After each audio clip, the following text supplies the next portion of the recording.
আল্লাহ তাবারক ওয়া তাআলার ভয় আমার আপনার অন্তরে নিয়ে যদি আমি আপনি কাজ করি, আল্লাহ তাবারক ওয়া তাআলা আমাকে আপনাকে কখনো জাহান্নামে দেবে না, আর ওই ব্যক্তি কখনো জাহান্নামে যাবে না। সুবহানাল্লাহ বলবেন না? এগুলোর কথা বলে সুবহানাল্লাহ আসে না মুখ দিয়ে? সুবহানাল্লাহ। সুবহানাল্লাহর ফজিলত জানেন? একবার করে সুবহানাল্লাহ বললে আমার আপনার আমলনামাতে আল্লাহ তাবারক ওয়া তাআলা একটি করে জান্নাতে খেজুর গাছ লাগিয়ে দিবেন। সুবহানাল্লাহ সুবহানাল্লাহ। এবার দ্বিতীয় নম্বরে যে ব্যক্তির কথা বললেন, ওয়া আইনুন কাফাত আন মাহারিমিল্লাহ, যে ব্যক্তির চক্ষু মুহরিম ব্যক্তি, তার মানে বেগানা নারী বেগানা মেয়েকে দেখে যারা চোখটাকে হেফাজত করবে, বেগানা মেয়ের দিকে তাকাবে না, বেপরদা মেয়ের দিকে তাকাবে না, বেহায়া মেয়ের দিকে তাকাবে না, যারা নিজের চোখটাকে হেফাজত করে রাখবে, নিজেকে হেফাজত করে রাখতে পারবে, নিজের লজ্জাস্থানকে হেফাজত করে রাখতে পারবে, আল্লাহ নবী জনাবে মুহাম্মদুর রাসূলুল্লাহ সাল্লাল্লাহু আলাইহি ওয়াসাল্লাম বলেছেন, ওয়া আইনুন কাফাত আন মাহারিমিল্লাহ, ওই ব্যক্তির চক্ষু কখনো জাহান্নামে যাবে না, যেই ব্যক্তির চক্ষু আল্লাহ তাবারক ওয়া তাআলা নবী বলেছেন, যেই ব্যক্তির চোখ দিয়ে কোনো বেহায়া মেয়েকে দেখে নাই পৃথিবীর জমিনে, কোনো বেহায়া পৃথিবীর জমিনে বেপরদা মেয়েকে পৃথিবীর জমিনে দেখে না, সেই ব্যক্তি কখনো আল্লাহর জাহান্নামে যাবে না।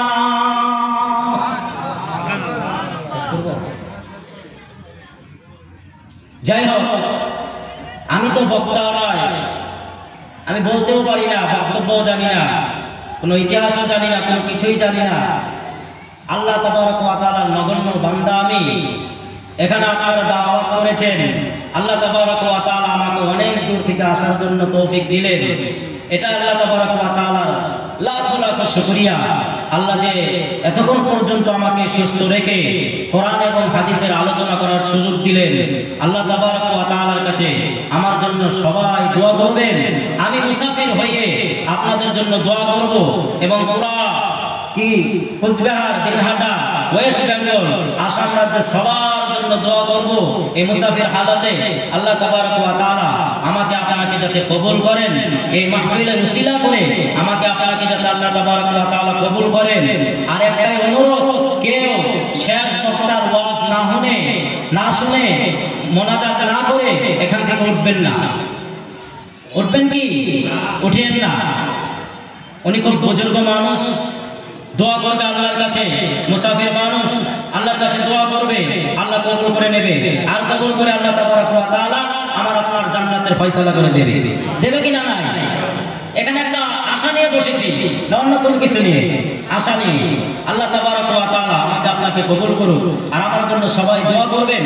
আল্লাহ তাবারক ওয়া তাআলা যতদিন পৃথিবীতে রাখে কোরআনের এবং হাদিসের খেদমত করে, দ্বীনের খেদমত করে আল্লাহ তাবারক ওয়া তাআলা আমাকে যাতে শেষ নিঃশ্বাস ত্যাগ করায়, কলেমার সাথে যাতে আমাকে আপনাকে কি করে মৃত্যু দান করে, এখানেই বলে সবার মঙ্গল কামনা করে, মাদ্রাসার মঙ্গল কামনা করে আল্লাহ তাবারক ওয়া তাআলা যাতে এই মাদ্রাসাটাকে উন্নত করে দেয়, আল্লাহ তাবারক ওয়া তাআলা যাতে এই মাদ্রাসাটাকে কবুল করে নেয়, আল্লাহ তাবারক ওয়া তাআলা আমাকে আপনাকে কবুল করে নেয়, দ্বীনের সঠিকের মতো আমাকে আপনাকে যাতে কবুল করে নেয়। আল্লাহ তাবারক ওয়া তাআলা সবাইকে কবুল করুক, আল্লাহ তাবারক ওয়া তাআলা মাফ করে দিক। সবাই দোয়া করবেন। সবার শেষে আপনাদের কাছে অনুরোধ জানালাম, আমার জন্য খাস করে দোয়া করবেন, আল্লাহ তাবারক ওয়া তাআলা যাতে সুস্থ রাখে। ওয়া আখিরু দাওয়ানা আনিল হামদুলিল্লাহি রাব্বিল আলামিন। আসসালামু আলাইকুম ওয়া রাহমাতুল্লাহ। ওয়া আলাইকুম আসসালাম।